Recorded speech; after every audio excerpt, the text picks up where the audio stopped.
क्या तुम मुझे बेवकूफ़ समझते हो बाबू? लक्ष्मी बोली। इंस्पेक्टर का कहना है कि इसे एक मर्द और एक औरत की भी तलाश है जो पुलिस से भागे हुए हैं। वो चंद लम्हों को खामोश हुई, फिर बोली, सुमित्रा देवी पहले भी यहाँ आ चुकी हैं। तुम और रत्ना देवी मालिक के साथ पहली मर्तबा आए हो। सुबह तुमने ड्राइवर का लिबास पहना हुआ था और कोई मालिक अपने ड्राइवर को इस तरह अपनी हवेली में नहीं ठहराता। तुम्हारे साथ इसका रवैया भी बहुत मुख्तलिफ है। और फिर तुम्हारी पत्नी।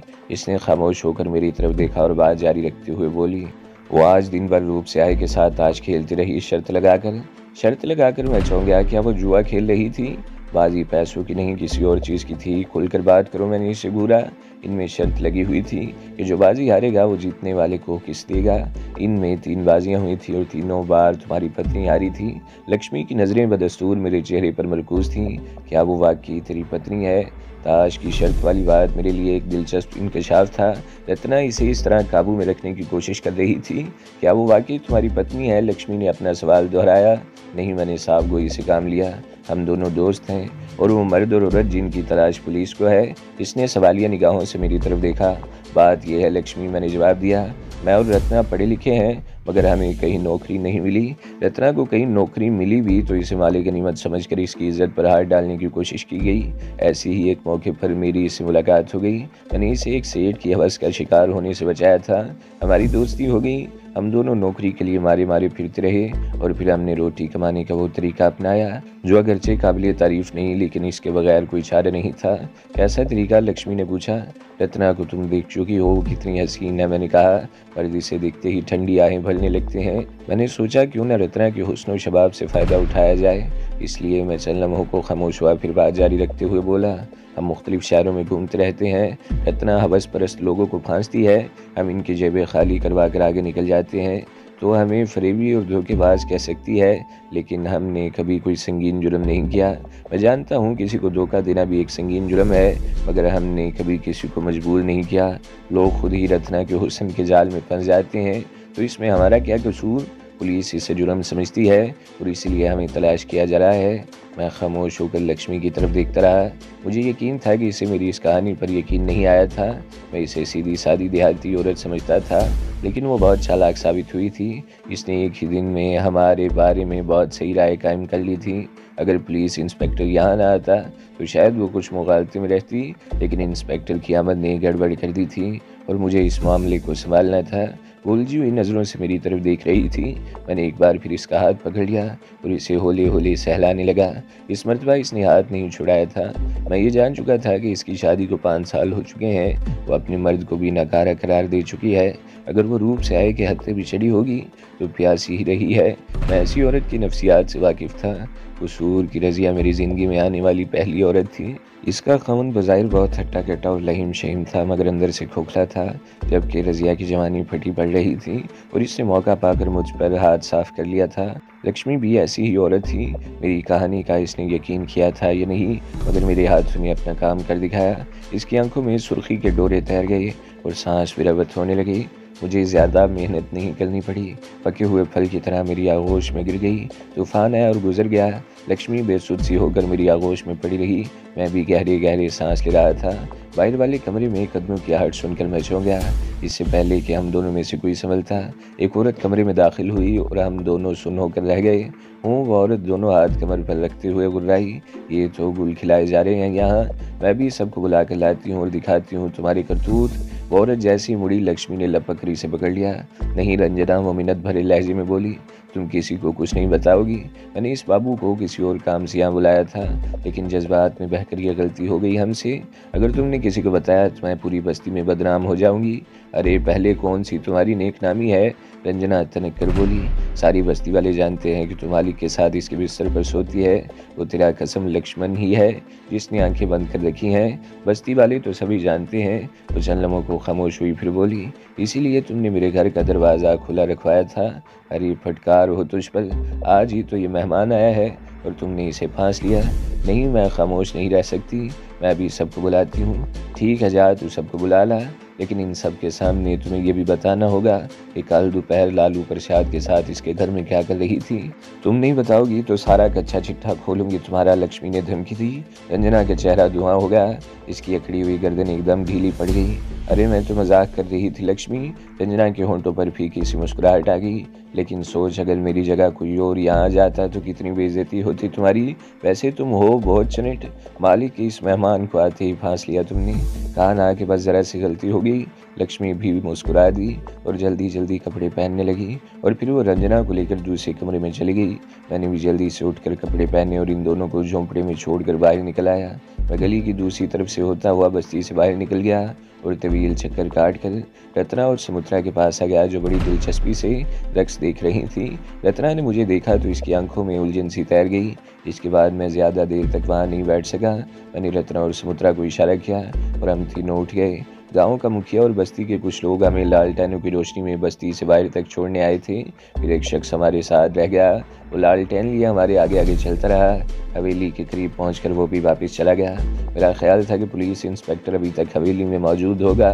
मैं ये प्रोग्राम बनाकर बस्ती से वापस आया था कि सुमित्रा को अंदर भेज दूंगा और ख़ुद रत्ना के साथ इधर उधर घूम फिर कर वक्त गुजार दूंगा। लेकिन हवेली में ना तो पुलिस की जीप नजर आई और ना ही रूप से आई कि लैंड क्रूजर। लक्ष्मण बरामदे में बैठा हुआ था। हमें देखते ही उठ खड़ा हुआ। रूप से आए कहाँ है लक्ष्मण, मैंने करीब पहुँच कर कहा। वो तो थानेदार के साथ शहर की वो है सरकार, सुबह वापिस आवेंगे, लक्ष्मण ने जवाब दिया। मेरी भुएं सुगड़ गई। ये तो मुझे लक्ष्मी ही ने बता दिया था कि पुलिस इंस्पेक्टर रूप से आए को साल ले जाना चाहता है, लेकिन रूप से आए हमें बताए बगैर चला गया, जिसका मतलब था कि मामला कुछ ज़्यादा ही संगीन है। हमारे वहाँ आने के तकरीबन आधे घंटे बाद लक्ष्मी भी आ गई। इसने दजीदा निगाहों से मेरी तरफ देखा और फिर किचन में घुस गई। इसके पीछे ही लक्ष्मण भी किचन में चला गया। हम हॉल कमरे में बैठे हुए थे, वो दोनों किचन में खुसर फुसर कर रहे थे। तकरीबन 20 मिनट बाद लक्ष्मी हमारे लिए चाय बना कर ले आई। वो समझदार औरत थी और जानती थी कि घर आए हुए मेहमानों को इस वक्त किस चीज़ की ज़रूरत हो सकती है। हमारे सामने चाय रखते हुए इसने बाहर की नखियों से मेरी तरफ देखा और बाहर चली गई। लक्ष्मण किचन ही में बैठा चाय पी रहा था। तकरीबन 15 मिनट बाद वो भी बाहर आ गया। मैं बाहर बैठा हूँ सरकार, वो मेरी तरफ देखते हुए बोला। मेरी ज़रूरत हो तो आवाज़ दे लियो। मैंने सर हिला दिया और खामोशी से चाय पीता रहा। मैं लक्ष्मी के बारे में सोच रहा था कि हम तो इसके लिए अजनबी थे, लेकिन इसे हमसे इतनी हमदर्दी क्यों हो गई थी और मुझे भरी महफिल से उठाकर हवेली में पुलिस इंस्पेक्टर की आमद के बारे में क्यों बताया था। झोंपड़े में वो बड़े आराम से मेरे जाल में आ गई थी और जब हम रंगे हाथों पकड़े गए थे तो इसने रंजना नामी इस औरत को किसी लालू प्रसाद के नाम की धमकी देकर खामोश कर दिया। 2 बज चुके थे। बस्ती की तरफ से मौसीकी और शोर की आवाज़ें सुनाई दे रही थीं। रक्सों मौसीकी का प्रोग्राम रात भर जारी रहने वाला था। रत्ना और सुमित्रा को ये पता चल गया था कि यहाँ कोई पुलिस ऑफिसर आया था जो रूप से आए को अपने साथ ले गया है, लेकिन इन्हें अभी तक वो बात मालूम नहीं हो सकी जो लक्ष्मी ने मुझे बताई थी। 2 बजे के बाद सुमित्रा अपने कमरे में जाकर सो गई। इसके जाते ही रत्ना मेरी तरफ मुड़ गई और मुझे ऊपर से नीचे तक घूरते हुए बोली, बस्ती में तो मुझे छोटी उंगली दिखाकर कहाँ गए थे? वापसी में ज़्यादा से ज़्यादा 15 मिनट लगने चाहिए थे, मगर तुम पूरे 1 घंटा गायब रहे थे। कहाँ गए थे? लक्ष्मी के साथ एक झोंपड़े में, मैंने साफ गोई से काम लेते हुए जवाब दिया। इसे मैंने सब कुछ बताने का फैसला कर लिया था।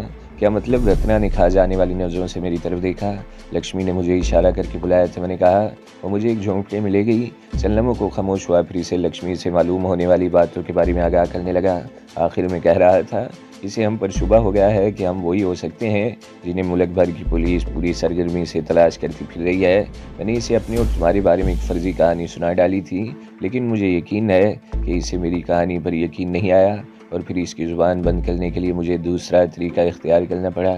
तुम्हारी हालत देखकर मैं समझ गई हूँ कि तुमने कौन सा तरीका इख्तियार किया होगा, लेकिन वो इतनी आसानी से बात दरअसल ये है, मैंने इसकी बात काट दी। मैं सुबह ही से महसूस कर रहा था कि वो किन अँखियों से मेरी तरफ देख रही है। इसकी वजह बिल्कुल वाज़ेह है। बात करते हुए मेरे होंठों पर मुस्कुराहट आ गई। इसकी शादी को 5 साल हो गए हैं। इसका शौहर बिल्कुल नाकारा आदमी है। इन 5 वर्षों में वो इसे एक बच्चा तो क्या जिनसी तस्कीन भी नहीं दे सका। वो रूप से आए के साथ भी वक्त गुजारती रही है, लेकिन इसके पास भी कुछ नहीं है। मुझे देखकर शायद वो अपने आप पर काबू नहीं रख सकी थी। तुम गुलफाम हो ना कि हर खूबसूरत लड़की और औरत तुम्हें देखते ही रेशा खुतमी हो जाती है। रत्ना ने मुझे घूरा। अपने बारे में क्या ख्याल है? मैंने बदस्तूर मुस्कुराते हुए जवाब दिया। वैसे तुम भी किसी अप्सरा से कम नहीं हो। हम दोनों मिलजुल कर ही काम निकालते रहे हैं। कहीं तुम अपना काम दिखाती हो और कहीं मुझे मौका मिल जाता है और आज हम दोनों अपना अपना काम बड़ी खूबी से कर रहे हैं। दोनों से क्या मतलब है तुम्हारा? रत्ना ने मुझे घूरा। आज दिन में तुम रूप से आए के साथ ताश खेल रही थी और तुम बार बार बाजी हारती रही। मैंने कहा, इस तरह तुमने शर्त हार कर 3 मरतबा इस बूढ़े को किस करने का मौका दिया। और रत्ना उछल पड़ी। ये बात तुम्हें लक्ष्मी ही ने बताई है? हाँ, मैंने इस बात में गर्दन हिला दी। लेकिन अब तुम इसकी गर्दन मत दबोच लेना। हमें सिर्फ एक आध दिन यहाँ रहना है और लक्ष्मी हमारे काम आ सकती है।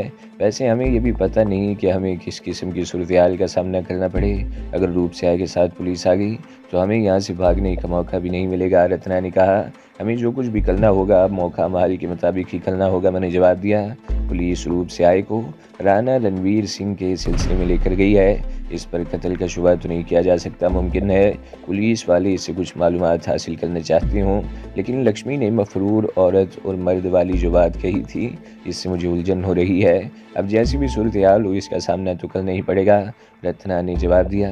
मैंने दीवार गिर घड़ी की तरफ देखा। 3 बज चुके थे, लेकिन मेरी आंखों में नींद का नामो निशान नहीं था और यूं लगता था जैसे रत्ना ने भी रात भर जागने का प्रोग्राम बना लिया है। बस्ती की तरफ से शोर और मौसीकी की आवाज़ें बदस्तूर सुनाई दे रही थी। 1 घंटा और गुजर गया। अब रत्ना ओंगने लगी। मैंने इसे कमरे में भेज दिया, लेकिन खुद वहीं बैठ रहा। मुझे वाकई नींद नहीं आ रही थी। मेरे ज़हन में एक और अंदेशा था कि ऐसा न हो कि पुलिस किसी वक्त यहाँ पहुँच जाए और हम सोते ही में धर लिए जाएं। दिन का उजाला फैलने लगा, मगर मेरी आंखों में नींद अब भी नहीं थी। इस वक्त मैं सोना भी नहीं चाहता था। मुझे चाय की तलब हो रही थी। मैं अपनी जगह से उठकर किचन की तरफ बढ़ा ही था कि बाहर वाला दरवाज़ा खुला और लक्ष्मी अंदर दाखिल हुई।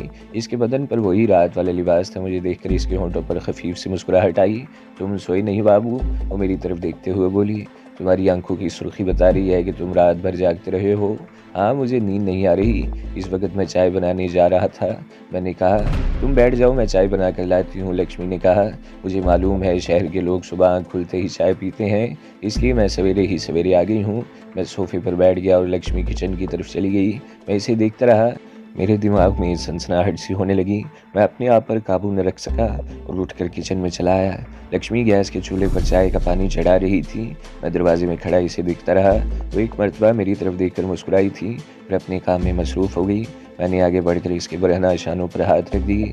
इसने गर्दन घुमा दी। होंठों की मुस्कुराहट गहरी हो गई और आंखों में सुर्खी के डोरे नाचने लगी। मैंने इसे पूरी तरह अपनी तरफ घुमा लिया। वो मेरी तरफ देख रही थी। इसकी आंखों में सुर्खी बढ़ती जा रही थी। हवेली के बाहर किसी गाड़ी के इंजन की आवाज़ सुनकर मैं एकदम सीधा हो गया। लक्ष्मी भी संभल गई। अब इसकी आंखों में वहशत सी उभर आई। लक्ष्मी मुझसे अलग होकर खिड़की से झांकने लगी। मैं भी इसके करीब पहुंच गया। लक्ष्मण किसी तरफ से निकलकर गेट की तरफ जा रहा था। इसने गेट खोला तो बाहर रूप से आई कि लैंड क्रूजर खड़ी नजर आई। इसके साथ अगली सीट पर एक और आदमी बैठा हुआ था। हुलिये से वो कट्टर हिंदू लगता था। गंजे सर पर वस्त में बालों की चुटियाँ थी जो दाएं तरफ लटक कर कान को छू रही थी। माथे पर कुश्का और मूंछें खासी बड़ी थी। शेव बनाया हुआ था। इसने सुरमई रंग का कुर्ता पहन रखा था और जाहिर है इस कुर्ते के साथ इसने धोती पहन रखी होगी, जो गाड़ी में बैठे होने की वजह से नजर नहीं आ रही थी। मालिक आ गया है, इसके साथ धनराज भी है। लक्ष्मी ने मेरी तरफ देखते हुए कहा, तो ये धनराज है जो रूप से आई के साथ अगली सीट पर बैठा हुआ था। गेट खुल चुका था। रूप से आई गाड़ी को अंदर ले आया। मैंने लक्ष्मी की तरफ देखा। इसके चेहरे पर मायूसी छा गई। गाड़ी पोर्च में रुक गई। दरवाज़ा खुलने और बंद होने की आवाज़ सुनाई दी और फिर रूप से आई अंदर आ गया। लालबंद धनराज और लक्ष्मण भी इसके साथ थी। इसकी बातों की आवाज़ सुनकर मैं बेदार हो गया। रूप से आई मेरी तरफ तवज्जो दिए बगैर धनराज से बातें कर रहा था। फिर धनराज मेरी तरफ देखता हुआ बाहर चला गया। लक्ष्मी कहाँ है? इसे बुला कर लाओ, हमारे लिए नाश्ता तैयार करे। रूप से आए ने लक्ष्मण से कहा। लक्ष्मी रसोई में है सरकार। लक्ष्मण ने जवाब दिया। ठीक है, इससे कहो पहले हमारे लिए चाय बनाए और फिर नाश्ता तैयार करे, और तुम बाहर जाकर गाड़ी साफ करो। 1 घंटे बाद हमें यहाँ से जाना है। रूप से आए ने कहा। मैं आंखें खोल चुका था, अब उठकर बैठ गया। रूप से आए मेरी तरफ देखता हुआ सामने वाले सोफे पर बैठ गया। इसके चेहरे पर थकन और आंखों में गहरी सुर्खी थी। लगता था वो भी रात भर जागता रहा है। क्या मामला है? रूप से आए मैंने इसकी तरफ देखते हुए कहा। पुलिस तुम्हें क्यों लेकर गई थी? वही राणा वाला मामला है, रूप से आए ने जवाब दिया। वो कमबख्त भी मेरा गद्दार निकला। इसके मुंह से गहरा सांस निकल गया। मुझसे वो 1 हफ्ते की छुट्टी लेकर गया था अपनी बहन से मिलने के लिए, लेकिन वो माउंट आबू पहुंच गया, जहां किसी औरत के बारे में मालूमात हासिल करता रहा और यहाँ वापस आते ही किसी के हाथों मारा गया। किसी औरत के बारे में मालूमात? मैंने ताज्जुब का इजहार किया। कौन थी वो औरत और पुलिस को ये सब कैसे मालूम हुआ? ये पुलिस वाले तो गड़े मुर्दे उखाड़ लेते हैं, रूप से आए ने जवाब दिया। मैंने पुलिस को बताया था कि राणा अपनी बहन से मिलने जयपुर गया था, लेकिन वो अपनी बहन के पास नहीं गया। यहाँ से वो जयपुर पहुँचा और वहाँ से किराए की कार लेकर माउंट आबू पहुँच गया, जहाँ प्रेम निवास रेस्टोरेंट में रत्ना नामी किसी औरत के बारे में मालूमात हासिल करने की कोशिश करता रहा। और रत्ना वही औरत है जिसने पाकिस्तानी दहशतगर्द के साथ मिलकर तबाही मचा रखी है। पुलिस को शुबा है कि राणा का भी इन दहशतगर्दों से कोई ताल्लुक हो सकता है और वो दहशतगर्द इस वक्त कोटपुतली में मौजूद है। पुलिस के बाद आला अफसरान जयपुर से यहाँ आए हुए हैं। वो मुझसे राणा की सरगर्मियों के बारे में जानना चाहते हैं। वो चंद लम्हों को खामोश हुआ, फिर बात जारी रखते हुए कहने लगा, राणा बड़ा बेईमान निकला। वैसे बहुत शरीफ आदमी और अपना वफादार समझता था। मुझे नहीं मालूम था कि वो आतंकवादियों से मिला हुआ है। सुना है पुलिस इंस्पेक्टर तुमसे किसी औरत और मर्द के बारे में भी पूछ रहा था। मैंने पूछा। हाँ, वो एक बार फिर गहरा सांस लेते हुए बोला, पुलिस को पता चल गया है कि एक औरत और एक मर्द मेरे बंगले पर भी ठहरे हुए हैं। मैंने इन्हें बताया कि वो मेरे एक दोस्त थे और उनकी पत्नी साथ दिल्ली से आई हुई है। वो चंद रोज़ रहकर वापस चला गया, लेकिन मेरा ख्याल है पुलिस मेरे इस बयान से मुतमिन नहीं हुई। उन्होंने मुझे आज शाम 5 बजे फिर बुलाया है। रॉ का एक ऑफिसर मुझसे मिलना चाहता है। मेरा ख्याल है तुम्हें गलत बयानी की ज़रूरत नहीं थी। मैंने कहा, तुम हमें पुलिस के सामने पेश कर देते, इस तरह पुलिस भी मुतमिन हो जाती और तुम्हें भी परेशानी नहीं होती।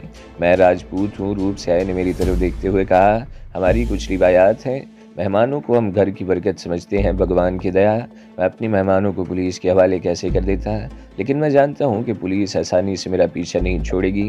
गोया तुम्हें मुसलसल परेशान किया जाता रहेगा। मैंने कहा, लेकिन मैंने इसका हल तलाश कर लिया। इसने जवाब दिया। वो क्या? मैंने सवालिया निगाहों से इस तरफ देखा। मैं तुम लोगों को जंजू ले जा रहा हूँ, वो बोला। यहाँ से 30-40 मील के फासले पर एक छोटा सा कस्बा है, वहाँ मेरे दोस्त का एक बहुत बड़ा मकान है। तुम लोगों को वहाँ छोड़कर मैं कोटपुतली चला जाऊँगा। 1-2 दिन बाद मैं खुद भी आ जाऊँगा। हमारी वजह से इतनी परेशानियाँ क्यों उठा रहे हो? मैंने कहा, तुम लोग समुद्रा के रिश्तेदार और मेरे मेहमान हो। इसने जवाब दिया, मैं ये बर्दाश्त नहीं कर सकता कि पुलिस तुम लोगों को परेशान करे। मैं दिल ही दिल में मुस्कुरा रहा था। रूप से आए ने अभी कुछ देर पहले राजपूती रिवायात की बात की थी। इसमें कोई शुबा नहीं था कि राजपूत अपनी रिवायात और आन बान पर मर मिटने वाले हैं, लेकिन यहाँ मामला कुछ और था। रूप से आए ऐसा आदमी हरगिज़ नहीं था जिसे रिवायात का एहसास हो। वो एक अय्याश आदमी था। समुद्रा को इसने अपनी रखेल बनाकर रखा हुआ था और अभी इसकी नज़रें रत्ना पर लगी हुई थी। रत्ना समुद्रा से ज़्यादा हसीन थी। वो रत्ना को ज़ेर करना चाहता था। औरत हमेशा फसाद का बाइस रही है। खुद राजपूतों की तारीख ये बताती है कि औरत के लिए इस खित्ते में बड़ी बड़ी जंगें लड़ी गई हैं और रत्ना तो ऐसी औरत थी कि इसके लिए भी बड़ी से बड़ी जंग लड़ी जा सकती थी। और रूप से आए जैसा शख्स तो रत्ना के लिए बहुत कुछ कर सकता था। लक्ष्मी को अपनी तरफ आते देखकर रूप से आए खामोश हो गया। लक्ष्मी ने हमारे सामने चाय रख दी, मायने खेज निगाहों से मेरी तरफ देखा और ज़ेरे लब मुस्कुराती हुई वापस चली गई। हम चाय पी रहे थे कि रत्ना भी आ गई। इसके बाल बिखरे हुए थे और आंखों में नींद का खुमार था। इसने मुस्कुराते हुए रूप से आए की तरफ देखा और इसके सामने वाले सोफे पर बैठ गई। रूप से आए ने इसकी तरफ देखा और पहलू बदल कर बैठ गया। समुद्रा को भी जगा दो और तुम दोनों तैयार हो जाओ, हम लोग 1 घंटे बाद यहाँ से जा रहे हैं। मैंने रत्ना की तरफ देखते हुए कहा। कहाँ? रत्ना ने सवालिया निगाहों से मेरी तरफ देखा। जंजू, मैंने जवाब दिया और इसे रूप से आए की बातें बताईं। ठीक है, मैं समुद्रा को जगा देती हूँ। रत्ना उठकर कमरे में चली गई। मैं दिल ही दिल में मुस्कुरा दिया। गुज़श्ता रात हमने यहाँ से जाने का प्रोग्राम बनाया था। इसके लिए रूप से आए ने खुद ही हमारी सारी परेशानियाँ दूर कर दी थी। 1.5 घंटे बाद हम तैयार हो चुके थे। सामान लैंड क्रूज़र में रख दिया और फिर ये जानकर मैं कुछ परेशान हो गया कि धनराज भी हमारे साथ जा रहा है। समुद्रा ने भी इस उलझन को ताड़ लिया और रूप से आए को एक तरफ ले गई और तकरीबन 15 मिनट बाद वापस आए तो रूप से आए ने ऐलान कर दिया कि धनराज हमारे साथ नहीं जा रहा। मैंने हस्बे मामूल ड्राइविंग सीट संभाल ली। रूप से आए रत्ना और समुद्रा के बीच में पिछली सीट पर बैठ गया। मैंने इंजन स्टार्ट करके चंद कदम दूर खड़ी हुई लक्ष्मी की तरफ देखा। इसके चेहरे पर अजीब से तासरात थे। मैं गाड़ी को हवेली से बाहर ले आया और उसका रुख हवेली की पिछली तरफ बस्ती की तरफ मोड़ दिया। रास्ता बस्ती के करीब से होकर गुजरता था। बस इसी रास्ते से चलते हुए रूप से आए ने कहा, चंद मील आगे पक्की सड़क है, वहाँ मैं तुम्हें बता दूंगा किस तरफ मुड़ना है। खेतों के दरमियान रास्ता कच्चा और गैर हमवार था। गाड़ी को हचकोले लग रहे थे। रफ्तार 10-15 मील से ज़्यादा नहीं रखी जा सकती थी। मैं वक्फे से सामने लगे हुए आईने की तरफ भी देख रहा था। रूप से आए ने दोनों बाजू दाएं बाएं फैलाकर रत्ना और समुद्रा के कांधों पर रखे हुए थे। रत्ना लतीफ़े सुना रही थी और रूप से आए कहके लगा रहा था। हम खेतों से तकरीबन निसफ मील का फासला तय कर चुके थे। सामने इस रास्ते से ज़रा हटकर दरख्तों का एक झुंड सा नज़र आ रहा था। अरे गाड़ी को ज़रा इस तरफ मोड़ना, इन दरख्तों की तरफ, समुद्रा ने मुझे मुखातिब करते हुए कहा। तो दोस्तों, अगली किस्त सुनने के लिए हमारे चैनल को ज़रूर सब्सक्राइब करें, वीडियो को लाइक करें और बेल के आइकन पर भी क्लिक कर दें ताकि हर जो आने वाली वीडियोज़ हैं वो आपको सबसे पहले मिलती रहें।